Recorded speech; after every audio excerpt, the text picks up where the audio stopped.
I was recently recommended a video on a channel called The Falcon Reads, which makes the case that The Crossing is Cormac McCarthy's most underrated novel. I won't play it here, but I'll leave a link in the description, or you can scan this QR code to watch it for yourself. In the video, the Falcon says that the book should be called The Crossings because they cross multiple times. That caused me to reflect on the meaning of the title, and in short, I don't agree with him. So what is the crossing? I think that the crossing refers to a symbolic crossing of one state of being into another, rather than travelling across the border. He made the decision to cross the first time, and by doing so, he irrevocably changed the course of his life and that of all of his family. Up to that point in the book, our protagonist, Billy Parham, pretty much obeys everything his father tells him to do, whereas his brother Boyd is a little more rebellious from the outset. The crossing point itself is then his decision not to give the wolf to his father, to presumably kill, and to deal with it himself. Spoilers for The Crossing are ahead. So, if we're crossing, what's on the other side? Well, he's crossed over from his old life, which would have been inheriting the rancher's life from his father, to a kind of gambler's debt life in which he keeps betting what little he has left to try and reclaim that which he has lost, and he progressively loses more and more each time he places a bet. This culminates in the ultimate loss of his brother and later his brother's bones. Returning to the video, the Falcon finds the character motivations unrelatable. I never found this to be so apart from the initial decision not to kill the wolf. After that, I was kind of emotionally locked in to Billy, and I really felt like all of his decisions were the decisions that character would make. I even understood the decisions of the Mexican sheriff, although, of course, I still believe they're immoral.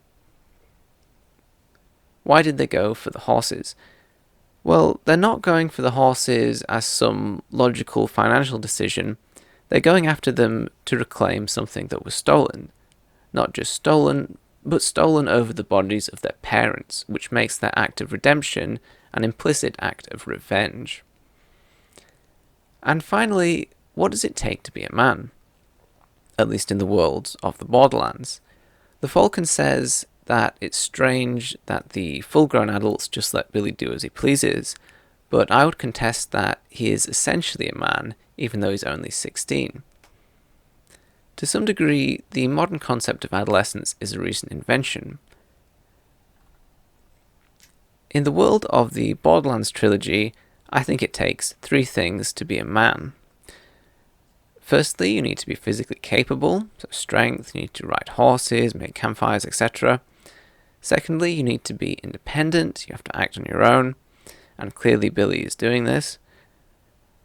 And thirdly, you need to have lived a little and know that when you act for the right reasons, the world bites you, and you need to feel a bit of that friction and injustice in the world.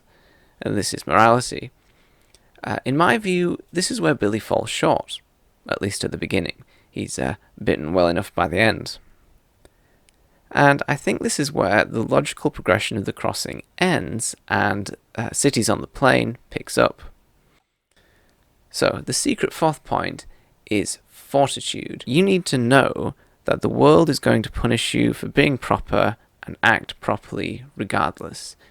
In Cities of the Plain, John Grady Cole and Billy Parham do something that they have every moral and mostly legal right to do, and the universe still bites them for it. If you haven't read that book, I would strongly recommend it. In the first 2 books, the protagonists are acting from a more base, emotional, lower state of consciousness where they don't really believe that these negative things will happen. They act on their morals, thinking things will go to plan, whereas in Cities on the Plain, they've lived long enough to know that some actions will most likely cost you more than you're willing to pay, but you have to hold on to hope and do the right thing anyway. Thank you all for listening.